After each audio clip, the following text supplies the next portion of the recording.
E olha, pessoal, o assunto agora é o seguinte: um filme feito de maneira colaborativa por jovens da periferia, gravado em locais que simbolizam a memória negra, que fala sobre enfrentamento ao racismo, afirmação de direitos e construção do futuro.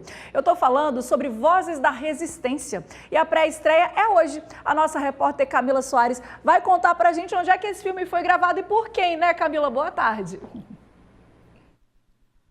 Boa tarde, Luana. Olha só, gente, esse filme foi gravado em 3 locais, lá no Angelim, lá em Conceição da Barra, que é um quilombo, aqui no Morro São Benedito e também em uma escola pública, a Hildebrando Lucas, que quem está aqui do meu lado é a diretora dessa escola, Alessandra Burini. Alessandra, boa tarde, bem-vinda ao TVE Revista. Fala pra gente como é que surge essa ideia de produzir o filme. Veio da sua cabeça ou você teve ajuda? Boa tarde. Então, na escola a gente trabalhava as questões étnico-raciais e o preconceito, né, de uma forma que a gente fazia conscientização dos alunos.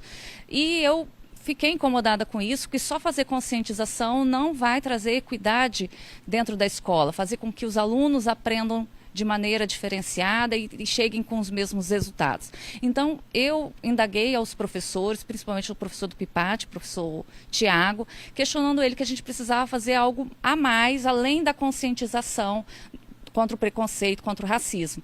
E aí foram surgindo as ideias da gente trabalhar o território, conhecer o nosso território, trabalhar o território, trazendo a história do povo que compõe o nosso território.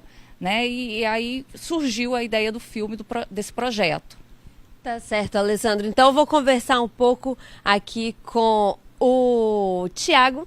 Vamos falar também, Tiago, um pouco... Deixa eu só chegar aqui pertinho do Tiago. Tiago, fala pra gente, você fez uma pesquisa, né, para identificar esses 3 espaços aí que foram as locações do filme, né? Como é que foi esse processo?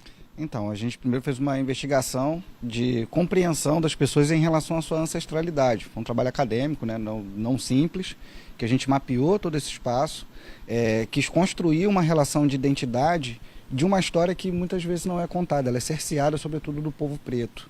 Então a gente começou a fazer uma recontagem, né, digamos assim, dessa história, construindo a partir de memórias. E essas memórias, né, nos levaram ao caminho, né, desse povo na ocupação desses espaços, que nasceu primeiro, obviamente, na diáspora africana, né, no movimento do tráfico negreiro, que depois se concentra num território muito especial que a gente tem aqui no Espírito Santo, que é o Sapê do Norte, né, que congrega mais de 40 comunidades hoje, ainda em processo de titulação, e que depois, por questões sociais, fundiárias, fazem uma nova diáspora para ocupação, né, de territórios de periferias da cidade, em particular essa que a gente identificou, que é o São Benedito, que acaba tendo uma espécie de pelo menos em movimento de autodeclaração, de um quilombo urbano, né, que a gente acaba observando, e que vai esticando, por exemplo, sobre as suas relações de ancestralidade e, de alguma maneira, também a compreensão dessa identidade de onde vieram, como são e por que estão ali vivendo nessa condição.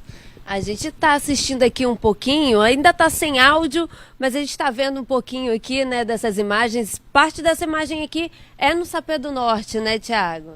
Isso, esse aí na verdade é um território quilombola, que é o Angelim 1, que boa parte das pessoas que estão inclusive hoje no São Benedito vieram de lá, né, dentro dessa situação, ocuparam aquele espaço e a partir dali constituíram suas famílias no que a gente vai chamar de remanescência quilombola. Né? A gente tem também lá no estúdio um pouquinho desse trecho aí com áudio. Vamos rodar um pouquinho?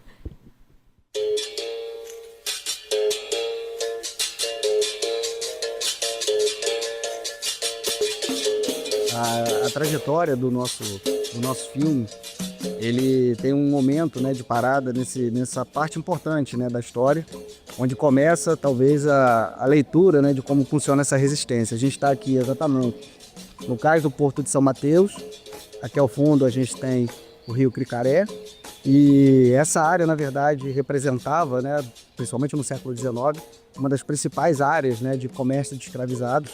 Inclusive, né, tem a triste memória de ter sido o último, né, navio, né, o último navio negreiro a ser interceptado por cerca de 300, né, escravizados dentro dele. E esse filme, gente, que teve a participação ativa aí dos alunos, esse filme também rendeu um livro, e quem vai falar um pouquinho sobre esse livro é o Ricardo Salvalay, professor também, que participou desse processo também, né, de construção desse livro.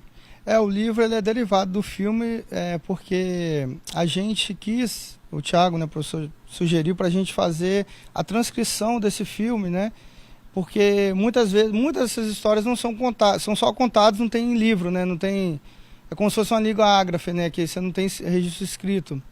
Então, a gente pensou o livro em 3 capítulos, né, um capítulo focando nos 26 comunidades quilombolas, né, um capítulo focando nos depoimentos, relatos do filme, né, versão escrita do filme, e um capítulo com produções poéticas dos alunos a partir das vivências, das visitas a locais, né? Então o livro é o livro do filme, diria assim, né? Porque a gente quer registrar em livro, não só a versão fílmica, né, mas também literária, não só da história, mas também da vivência, dos costumes, né? E de poesia também, por que não, né? Tá certo, gente. Olha, o livro vai ser lançado em novembro, mas hoje é o lançamento do filme aqui no Cine Jardins, gratuito, viu? É só chegar e poder participar, conferir um pouco do que é esse filme, do que traz esse filme, da resistência que é esse filme. Voltamos com você aí, Luana.